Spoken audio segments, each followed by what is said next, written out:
Yesterday, in the second half of the day, there was a phone conversation between Vladimir Putin and U.S. President Donald Trump. By the way, this is already their 8th phone conversation. The discussion was lengthy and lasted almost 2.5 hours. And it's clear that it was very substantive and, at the same time, extremely frank. It was a sincere and confidential conversation.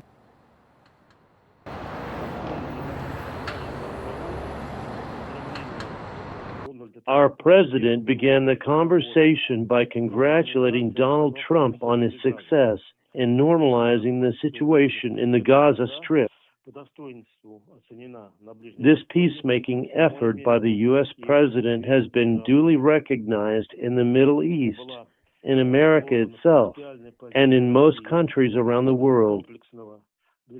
Naturally, Russia's principal position in favor of a comprehensive Middle East settlement based on universally recognized international legal foundations was presented, which would guarantee lasting peace for all the peoples of the region.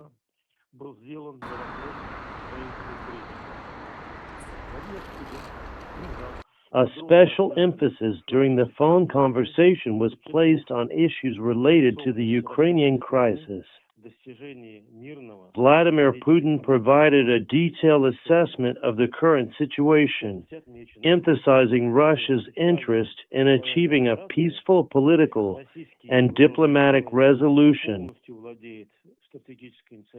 It was specifically noted that, during the special military operation, Russian military forces fully hold the strategic initiative along the entire line of combat.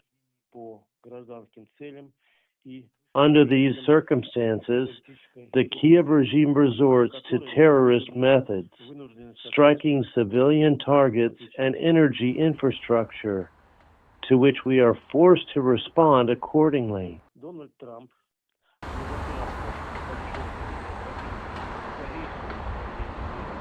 Donald Trump has repeatedly emphasized the need for a swift establishment of peace in Ukraine.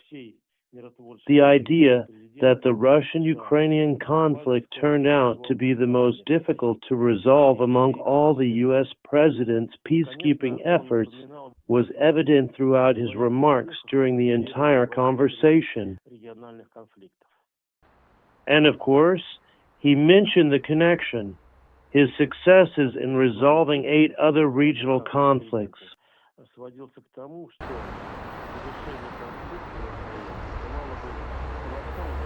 One of the main points made by the American president was that ending the conflict in Ukraine would open up he emphasized enormous opportunities for the development of economic cooperation between the U.S. and Russia.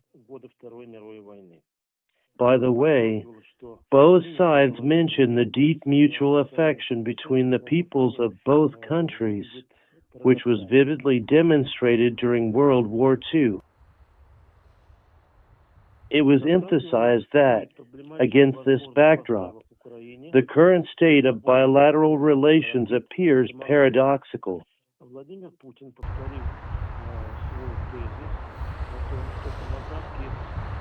The issue of possible deliveries of long-range Tomahawk cruise missiles to Ukraine was also raised.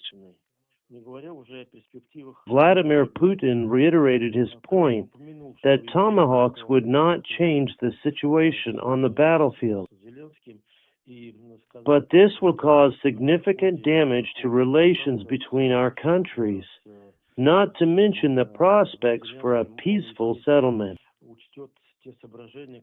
Trump mentioned that, naturally, he is meeting with Zelensky tomorrow, and also said that during his contact with Zelensky, he will, of course, take into account the considerations expressed by the President of Russia during today's phone conversation.